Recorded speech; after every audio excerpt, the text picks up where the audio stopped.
we go.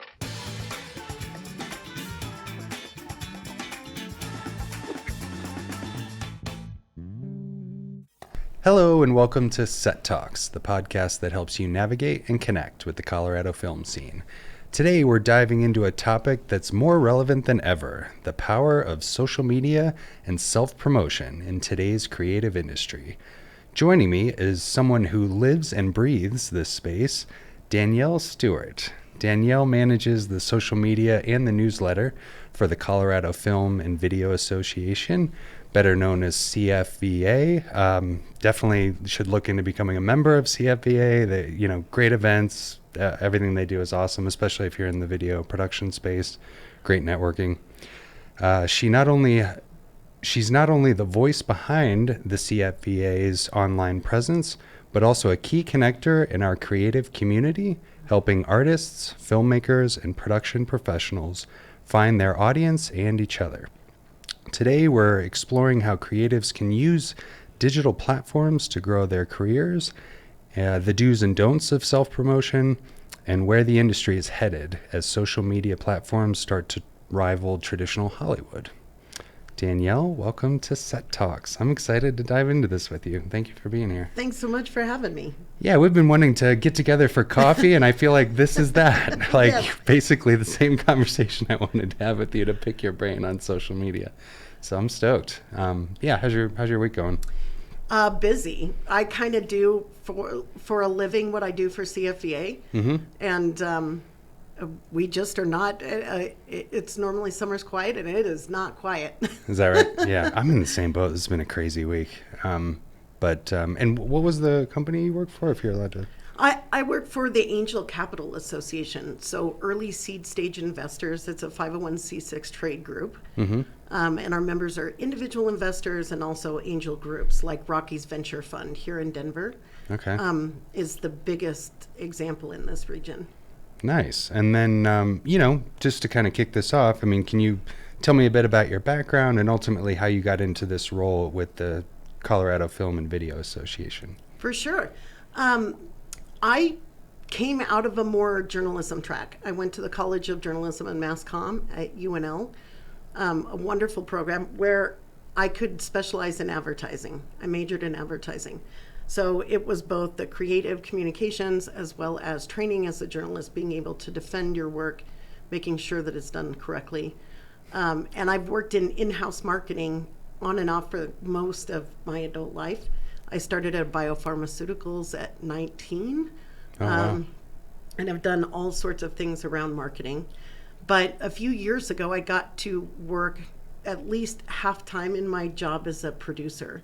I had done a service project in the West Bank where we took books to kiddos in Palestinian schools. Oh, wow. And on that trip, I had burned out so hard in corporate, and I went, you know what, I could maybe do this again, but like a little differently. Yeah. So I went and got a certificate and some credentials and made a very intentional pivot into the nonprofit space. Cool. I'm with you on being burned out by corporate. I'm 10 years in of working at a corporate company. But anyways, yes, it does sound more interesting for sure. It can be a tough gig. I was at essentially what is now Thomson Reuters, but just kept getting eaten up. And I really burned out. But getting to see the passion of these teachers really ignited something in me. Totally. And I said, maybe I can do it again, just differently. That's cool. I'm definitely more of a filmmaker at heart, but my degree was like communications, and then I kind of minored in some graphic stuff, but just because that's all that I had access to in Akron, Ohio. But I loved all those classes, like news writing, and you're supposed to be unbiased and stuff, even though a lot of these networks are not. They kind of figure out a way to kind of weave in their opinion or whatever. But I was always fascinated by that type of stuff, and just like that kind of reporting and storytelling for sure. So that's awesome. It was a great experience. Our professors would walk out of the doors of USA Today and back into the classroom. So we really got to learn and listen from people who were in the biggest ad agencies, in the biggest publications. And it was very practicum based. So got to get my hands dirty really quickly. Oh, that's great. cool. Yeah. And then what about like the CFVA? Are you from Colorado? I've been here almost 20 years. Okay. Wow. So I've been here quite a bit of time. I was producing an event, and we were also staffed up to shoot a sizzle reel and have marketing materials. And during that time, I got to meet Noah Smith, who is the current president of the CFVA board. Just fell in love with him. He's an incredible human being. Totally. And he said, would you think about coming on board, running for an election post? They really wanted someone who was a nonprofit expert that had the insight into all the things like volunteer management and, operationalizing a board of directors. And so I said, sure. It was a way for me to keep my toe in the water. Mm-hmm. And get to stay connected to the incredible film community, which has been such a gift. Oh, no, that makes sense. You'd be a great fit for sure for CFVA. Well, can you talk about your role and ultimately, like, Sure. I don't know, your guys' approach to social media? Kind of give me the rundown of the platforms you guys use, and you've got a newsletter and that sort of thing. Just kind of soup to nuts, like kind of the things that you manage and whatnot. What I can speak to my goals for this current program year. We start over, I think it's March or April. So we've had our board retreat and we've talked about what some of those annual goals are. And what I really want to be doing is bringing more what is happening now, bringing those stories to the surface. We have such a siloed film and Right. media community. And what I would love to see is that the CFVA gets to share stories from Grand Junction, from Alamosa, from Colorado Springs, wherever, and really bring to life the work that's being done here now. I think it's inspirational when you see, oh my gosh, I didn't know this documentary was being filmed. Right. And I think it's really important to demonstrate to potential projects, to producers, what can be possible here, because it's pretty incredible. We have a myriad of landscapes that can work for so many things. We have wonderful, well-trained production folks that would be great for projects as they come out. So in the lead up to Sundance, what I'm really working toward is bringing stories to life and also spreading awareness about resources, grants, meetups, and trying to bring a singular voice. No, for sure. Yeah.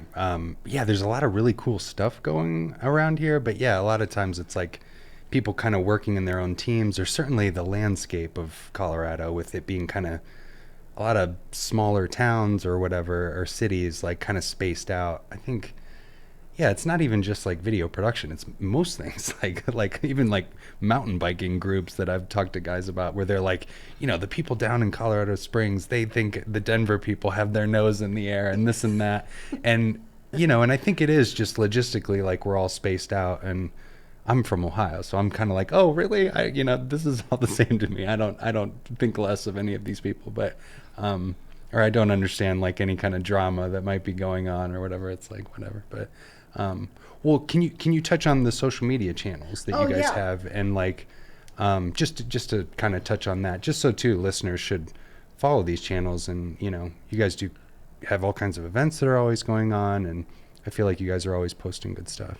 I'm really working to bring the good content that CFVA has and make it more accessible where people are engaging.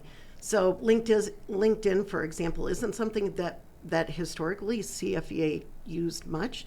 Now our newsletter gets reprinted, if you will, gets run again as a LinkedIn newsletter, so that even if you're not on the list, you could still stop by CFVA and make sure that you read through upcoming events, even if you want to skim and scan. Sure. We use Instagram, and we have a new member of our board, Juliana, who is absolutely amazing. She's helping me, and we're collaborating to work on what content looks like.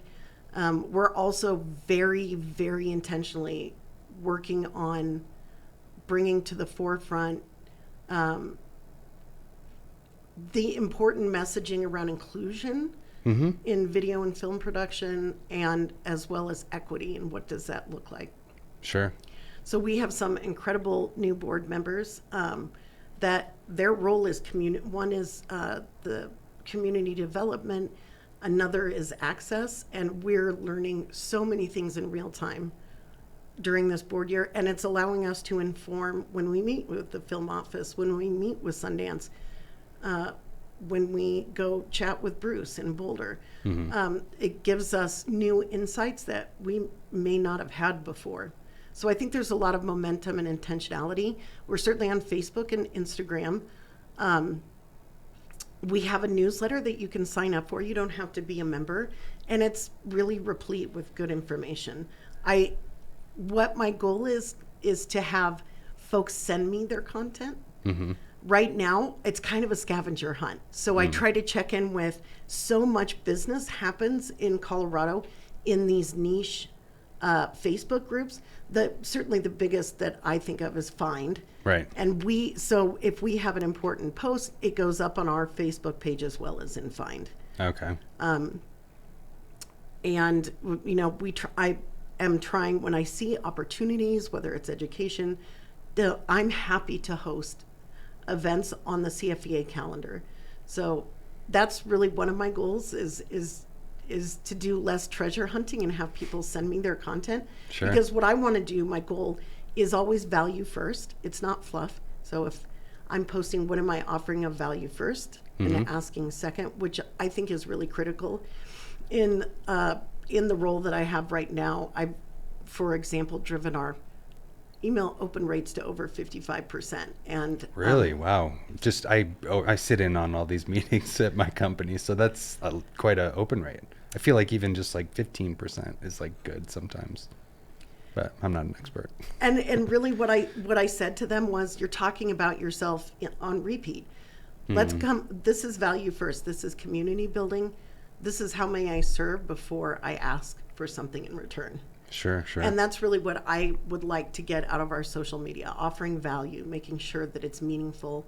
We have a survey currently out right now that maybe we can link in the show notes. Sure. For everyone, not just members. And really the message is, we want you to tell us what you need and what you want. Right. No, I saw that email. I can include that in the description for sure. And, you know, making it a two-way conversation so that it's not just post and forget about it, that it's intentionally meant to drive conversation. Sure, totally. Well, I was going to ask, you know, from your perspective, like how have things evolved, which you certainly touched on, I think some of the newer things added, but like, you know, I don't know, in some of these kind of kick off the year meetings, are there approaches in the past that people maybe are used to that kind of maybe slowly became not as effective as they could be, or that things that are like kind of new this upcoming year, or things you guys are trying to strategize for the new year? I don't mean to repeat myself, but I definitely think access is a huge part of it.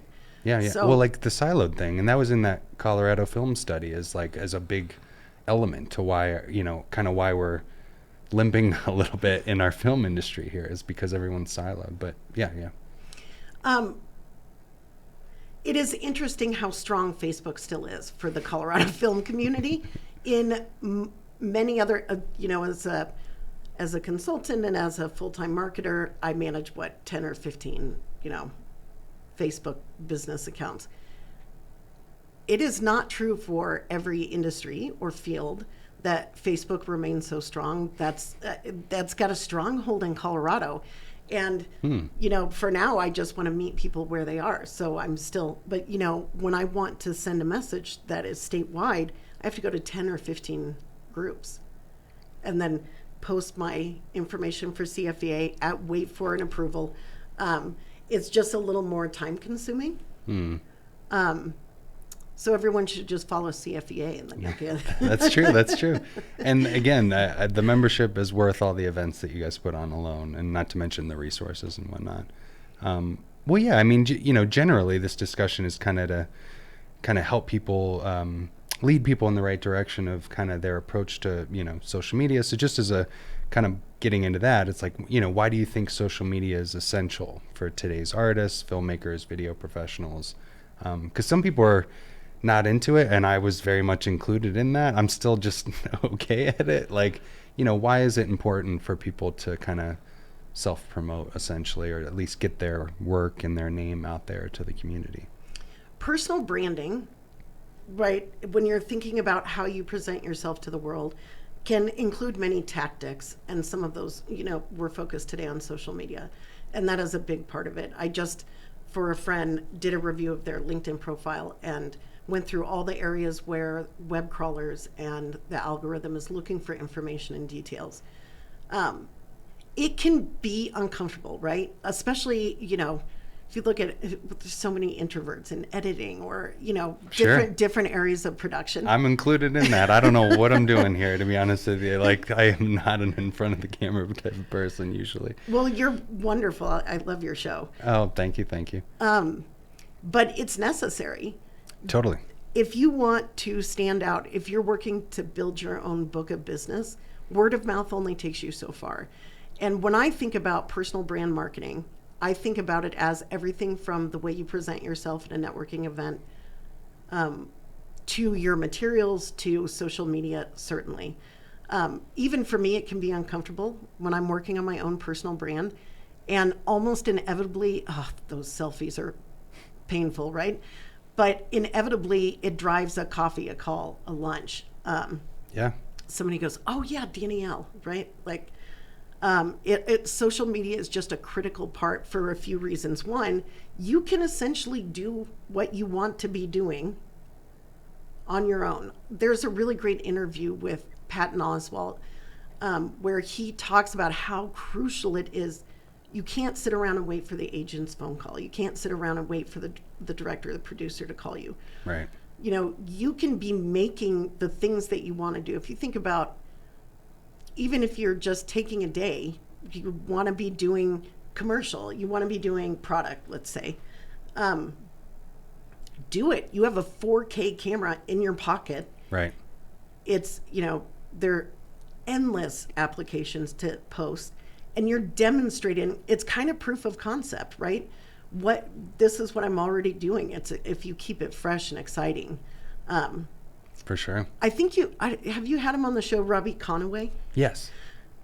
The social media for Popart films is so good. I agree. His clips are so funny and so good. Like, and he's super consistent with them too. And I'm always watching his channel because they're funny too. It's like great entertainment. And then obviously he does really good work. When he was on here, we definitely made a point to kind of talk about that. I was kind of asking, like, do you have like content pillars? Like, are there certain types of kind of content that you put out? And he was, he's got a whole strategy behind it, like certain funny clips, and then kind of showing behind the scenes of how the sauce is made to kind of show his professional approach to these shoots and stuff. And then certainly he'll post like promo videos that he's created and whatnot. But I agree, totally. He slays it on social media. It's I'm always amazing. liking it. One of the things when you're thinking about it too is, this is kind of more agency side, but when you're doing those behind the scene clips, it's exciting for non-industry folks. Totally. Right? They love seeing you on set. They love seeing the equipment. It's cool. We were talking about Robbie. You want to make a commercial with that guy, right? Like, you want to work with him. Yeah. And I think it's just critical to stand above the noise. It's not enough to have a portfolio or just a portfolio page. Are you doing the thing now? Mm-hmm. And opportunity drives itself out of that work. For sure. He talked a lot about too, like, by the time he has a meeting with a client, it's as if they kind of know him, through his social media. And it's like, he's putting out there the kind of content he wants to make too. So it's like, yeah, you gotta, even if it's making spec spots and putting them out there, that's going to attract people to want to work with you on those kind of videos and stuff. So again, super important about what you're putting out there should be kind of the kind of work that you want to get involved in, because other people are going to see that, and then they might reach out to you and say, hey, I love that video, we're doing this thing, we would love to work with you on it, and so on and so forth. But yeah, he was saying, like, by the time he has meetings with people, usually they kind of feel like they already know him, because of those clips. He's also makes a mean cocktail. I don't know if He you know does. this. Yes, he but does. He's like a famous bartender for the CFVA. Oh, for sure. Yeah, he's got chickens too. He made me a whiskey sour. It was probably the best whiskey drink I think I've ever tasted. I was blown away. My wife and I hung out with him and his wife. It was excellent. Yeah. That's awesome. Yeah, I mean, personal branding is critical, and putting your work out there, strategically tagging potential partners or partners, Sure. all the things that drive better algorithms, which is engagement. It's not enough to just post either, right? Right. You need to be thoughtful about how you're promoting that work. Yep. Whether it's calling 10 friends and saying, go like my thing. Right. I did a spec piece on a product commercial in that example. Just go like it and leave a comment. So Sure. I do this a lot, workshops on how to share content. So if you're posting as your business or your agency or your company's name, your studio's name, how are you getting the right kind of engagement? Mm-hmm. Is this through the CFVA workshops? Like I do this training with my own board. Oh, okay. Okay. So I do this training for my 501c6 board. These are investors. They're often very technical people, but they're willing to listen in and learn. And doing that, we've doubled our audience, which is almost to cross 14,000. But it's a pretty niche market, so That sounds good. It's exciting. Yeah. But just being strategic and being okay with the selfies and the personal brand Sure. stuff is just critical. For sure. Do you have certain social media platforms? Like if somebody was kind of just getting into this, what would be kind of maybe top 2 or 3 that they maybe should get on sooner rather than later? So it depends a lot on what kind of role you play in the industry. Right. If you are looking to establish yourself as an expert, as a professional, LinkedIn is where you want to be. It is the new age Rolodex. If you're young and creative and you want to be in front of the camera, or you want to be composing soundtracks, some of those more creative industries, you have to be on TikTok. You just have to. And how many people, I'm thinking of Caitlin Riley, but started as just talented folks on TikTok that made that transition into industry because they were doing what they wanted to be doing already anyway. Instagram, definitely, I think just as a general rule, people do not feel about X the way that they once did. It is fraught with really divisive content. It's probably not the place you want to put your stuff. Okay. Maybe it might be where you want to follow along with other content creators. For industry stuff, I don't think it's great. Yeah. Instagram certainly still has a strong hold. And then, there are niche things like Snapchat. If you're really looking for visibility, I would say LinkedIn. For sure. And Instagram. Certainly Instagram. And then I've heard some really interesting statistics about LinkedIn in terms of if you're posting consistently, it's something about the algorithm because it's like there's a lot of people on LinkedIn, but a lot of people don't consistently post.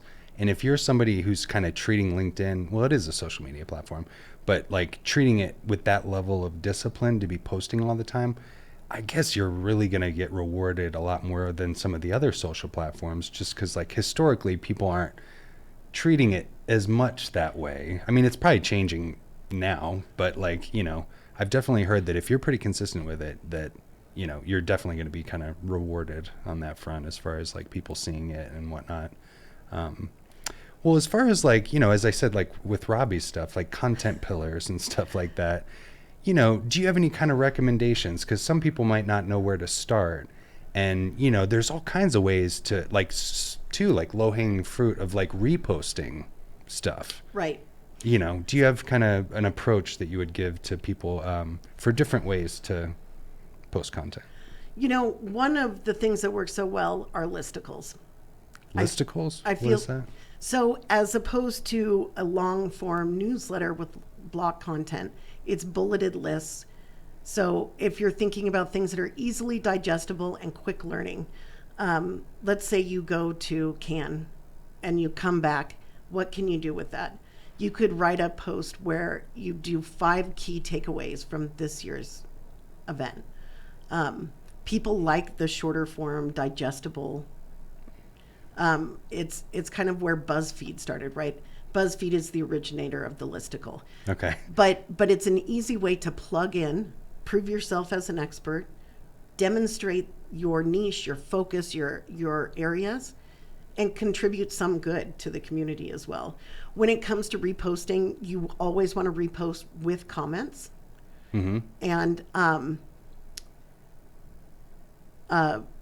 reposting with comments, and just, again, sometimes you have to seed it a little bit.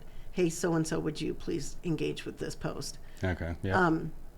And that's what, even at this year's board retreat, we talked about what's the best way to share out the CFVA social media. And it's just about engagement, and it may take you 10 seconds more than it would have if you just hit repost or if you just hit like. So how do you take it is pretty efficient. There is the option of the newsletter. This has worked really well for me at the ACA. As you build your subscriber list to your newsletter, it's not even just that they get a post. I don't know if you subscribe to newsletters on LinkedIn, but it comes to you, it gets delivered to you by email. So it's, frequency matters, but only 10 to 30% of your audience may see a post. So there are ways to increase that, like the newsletter function.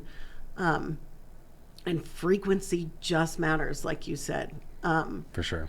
And make it quality first. If you don't have time to write an article, a blog post, those things are great for SEO. The backlinking to your website, the backlinking to your studio, critical.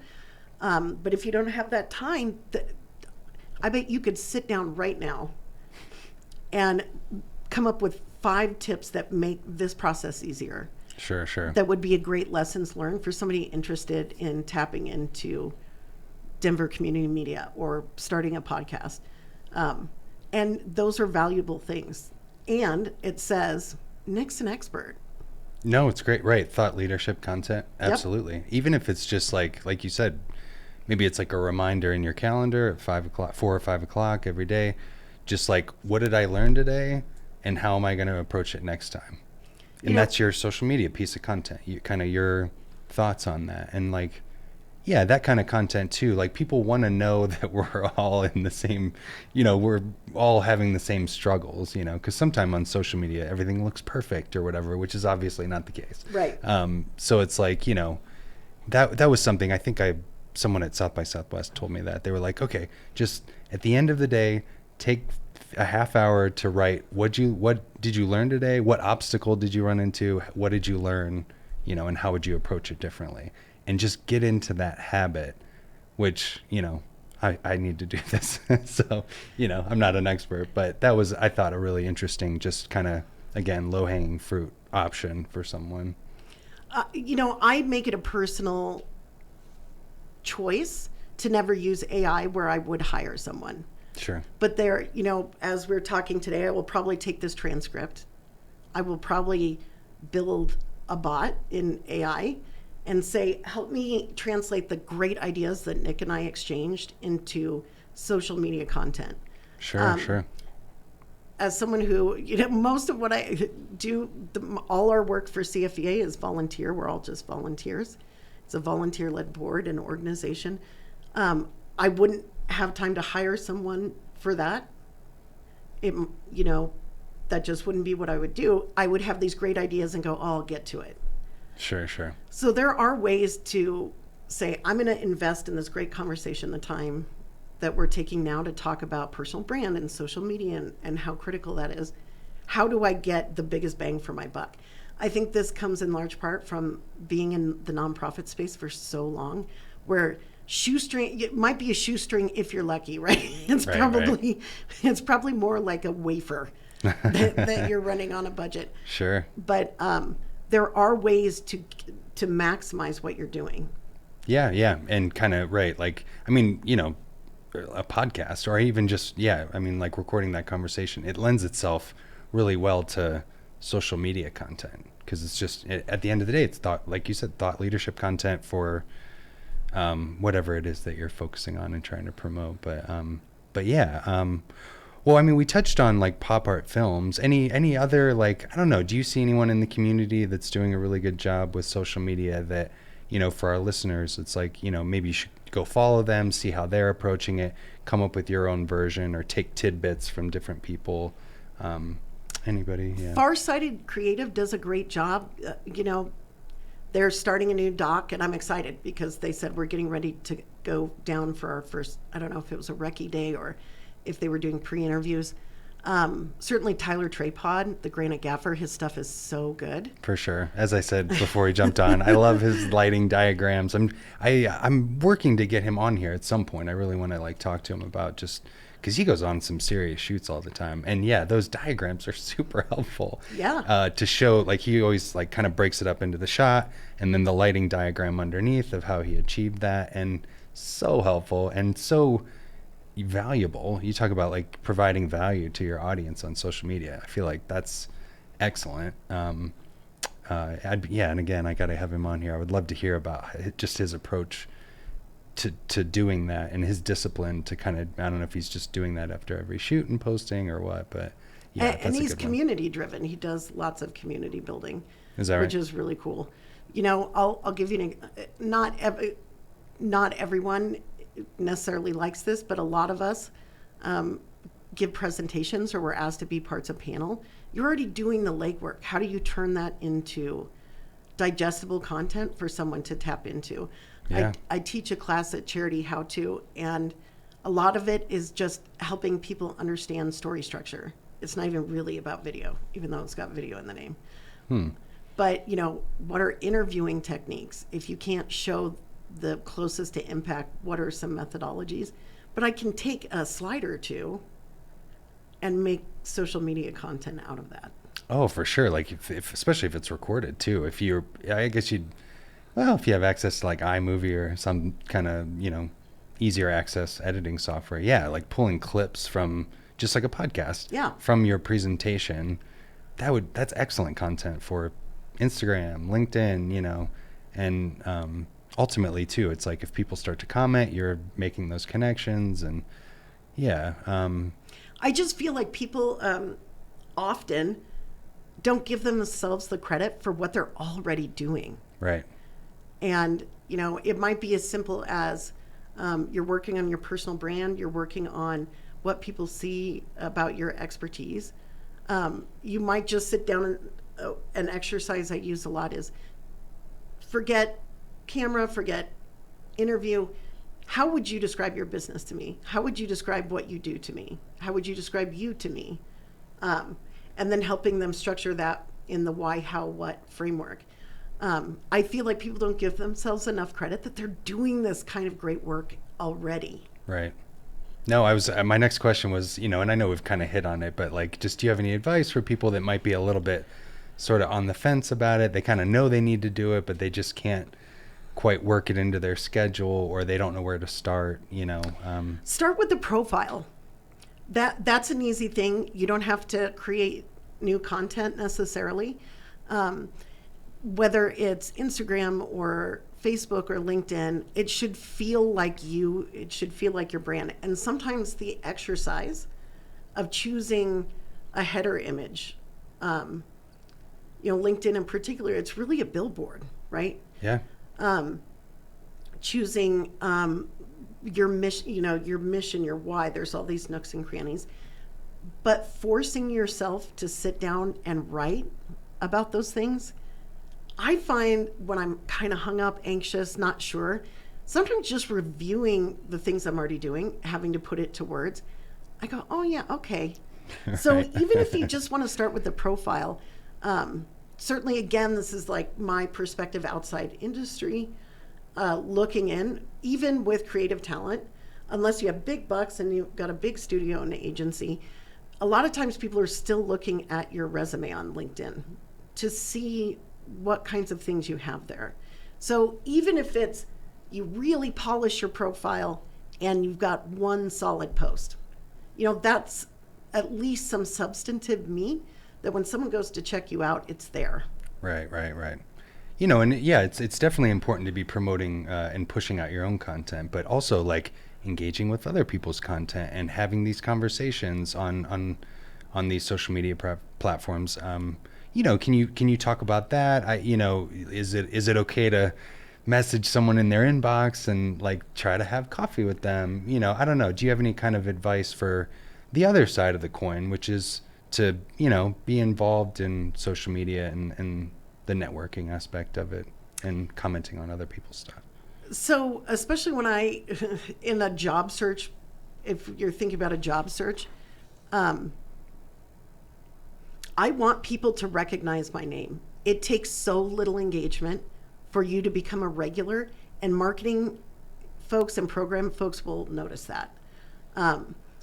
So, you know, especially in the nonprofit, when I've been, let's say, for example, on a job search, like I always make sure I make a donation so I'm in the CRM, and I make sure that I've engaged with 10 posts, let's say. And that really will start to stand out to people. Like on that company's profile, Yes. like start engaging with, Yeah. if you're looking to get a job there. Yes. Yeah, that's a good point. I didn't even think of that. Yeah, totally. I want them Just to go, oh yeah, I recognize this name. Right. That's what I want to see happen. And it's the same for hiring within film and industry. I do think there's a place for that. I never hesitate to reach out to someone. I always joke, if I couldn't take the word no, I wouldn't be a nonprofit.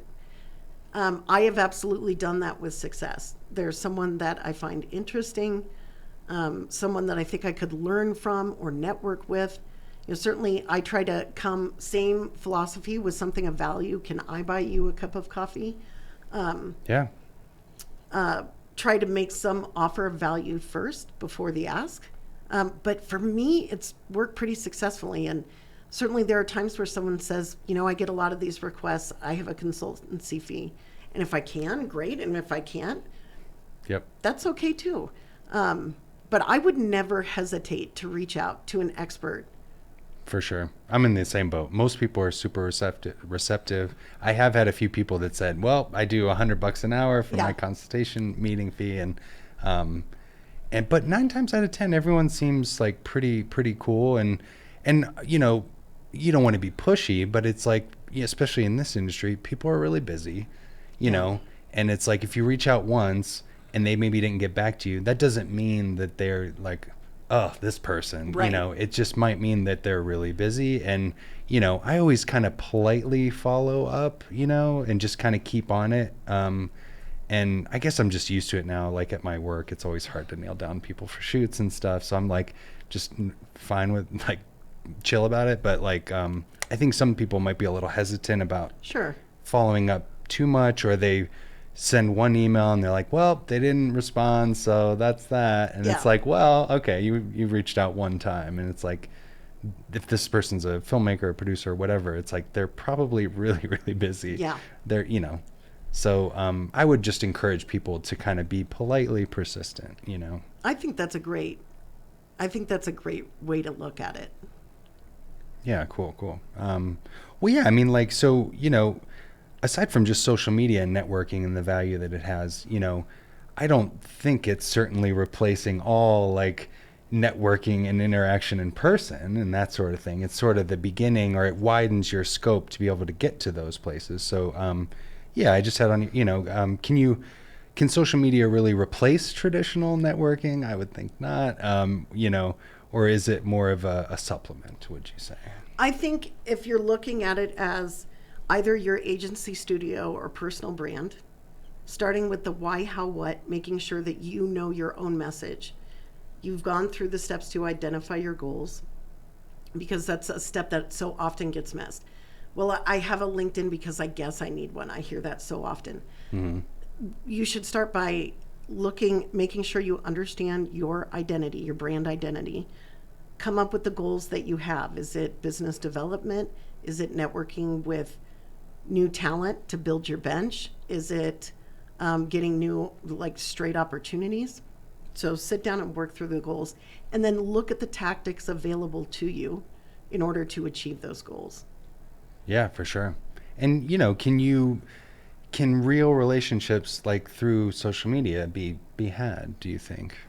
I absolutely think so. I do too. And, Yeah. and I think a huge part of it, and we see this in that sort of parasocial relationship building, but I do think the right storytellers like Robbie, you feel like you know him before you walk in the room. Right. And that's the goal, really. And for CFVA and everyone in the community, I see my job as just holding the megaphone.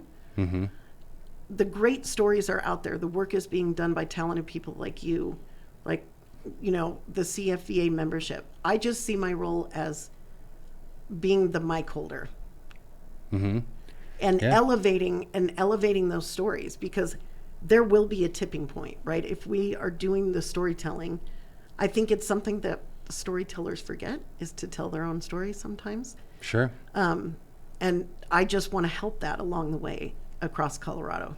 No, for sure. Yeah. I mean, my kind of doing this podcast and sometimes, kind of trying to get people on the show and stuff like that, it's similar, right? Like, and I've had like 3 to 6 month periods where I've gone back and forth with people on social media before I actually did meet them in person. And I just kind of politely followed up, and they were super cool. I mean, they were very busy and stuff, but then eventually they were able to carve out some time to do it. And it's like, just that, I guess, being an example of like, just politely persistent, and yeah, everybody's busy, but like by the time I had them on the show, I almost felt like we kind of knew each other a little bit, because we had been going back and forth for a while. And, so yeah, I feel like you can have meaningful relationships on social media. But then, yes, of course, you should maybe try to go to some CFVA events, like meeting there. It's certainly valuable to meet in person and, have real experiences with people. But, yeah. When I first started in the nonprofit space, I would go to an event in a room and I knew no one, like completely blank slate. And then I would go to a few more events and I would know one person. And then I would go to a few more events and then I would know half the people in the room. Just showing up is a huge part of it. I can be the same. There's long work days and you go, okay, now I'm going to go network. I love it, but it still is an obligation. It's an exercise. It's a practice. Then you get to work on your pitch, right? It's a way to work on your own pitch to other professionals who are going to have insights and feedback that a client may not even.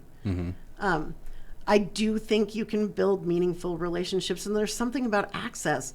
You may not have, I don't know, say someone is maybe a slightly higher profile person in the industry, but they have an Instagram and you can reach out. I mean, you don't need to have a cell phone or do a deep dive to find an email or, God forbid, go through a contact form, right? Okay. There's something about that. There's a little more equity in that access.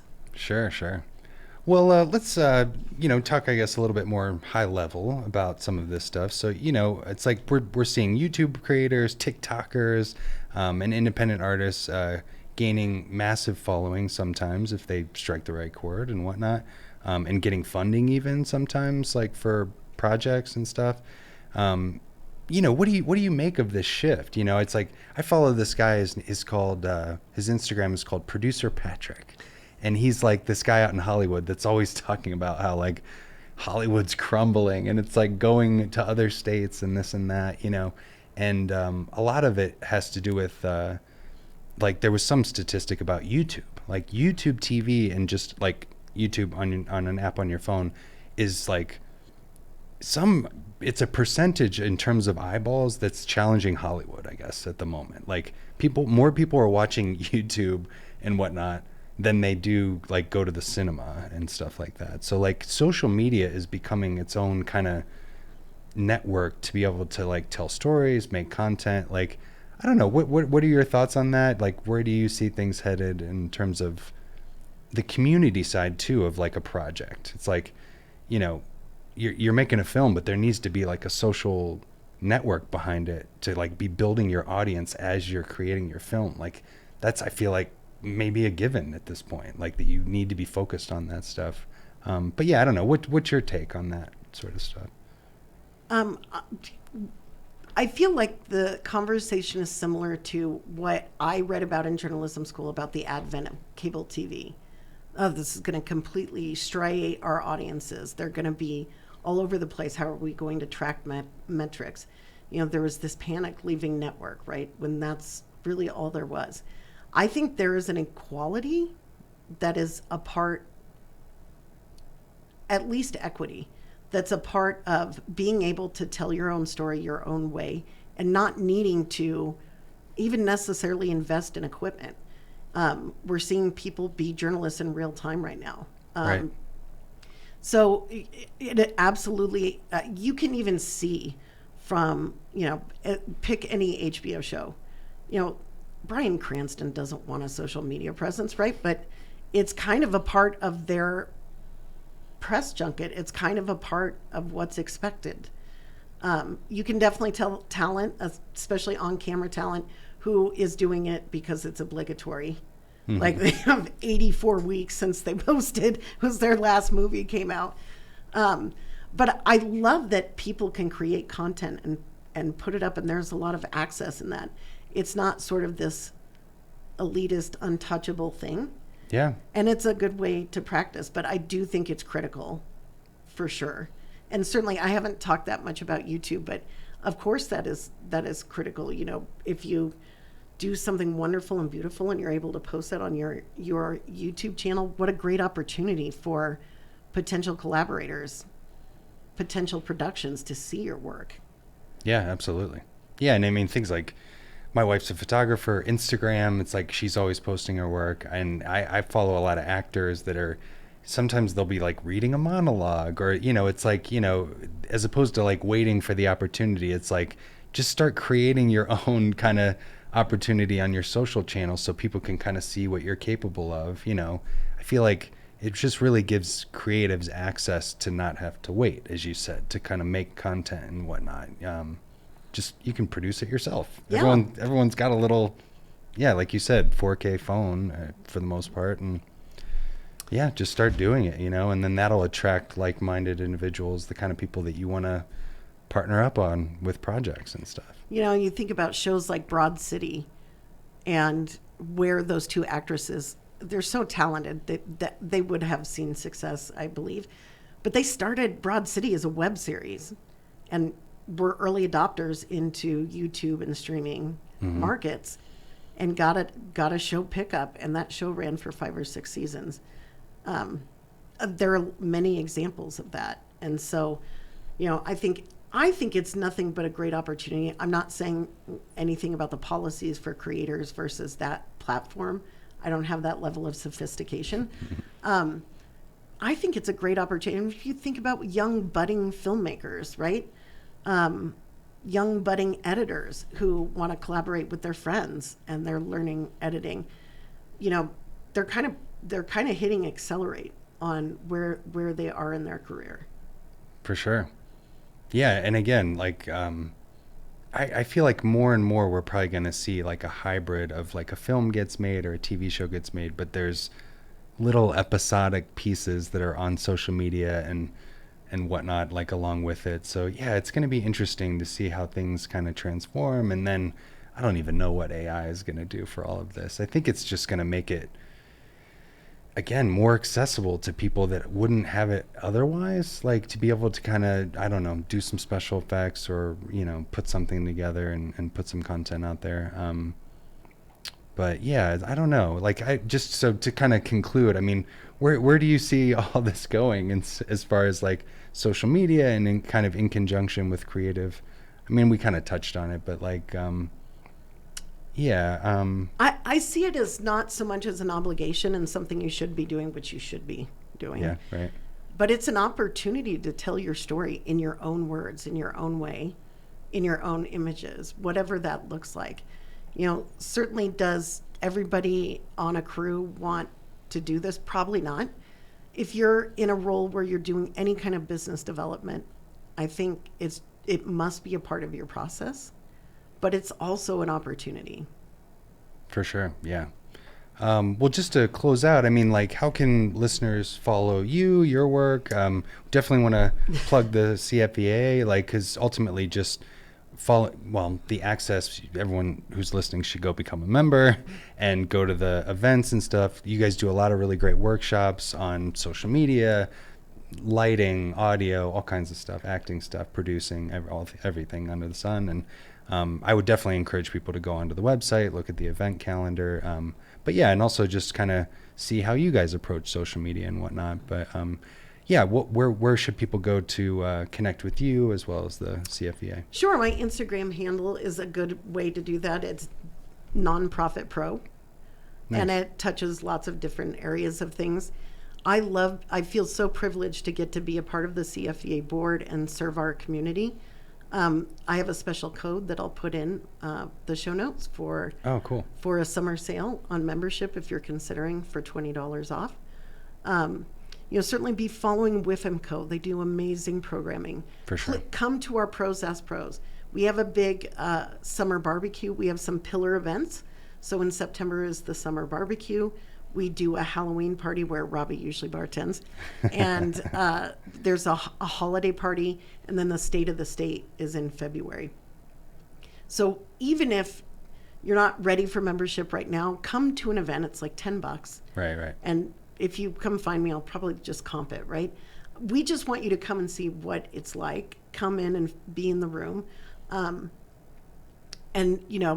all the things that Boulder County is doing right now they're wonderful. There are like 3 master classes, I would say, that are up there right now. Look for opportunities regionally, but get involved in the statewide conversations because we do care. We care corner to corner, and we want those stories. What is happening on the Western Slope? We want the stories of, unique meetup groups. There are a couple really niche filmmaker groups in Colorado. There's a horror filmmaker group. Look for opportunities to not only engage locally or within those special topics, but get involved in the statewide conversations. We care, and we have the opportunity to, at the CFVA, at the leadership level, we have the opportunity to talk to decision makers. So I think it's nothing but an opportunity to get a finger on the pulse of what's going on across the state. For sure.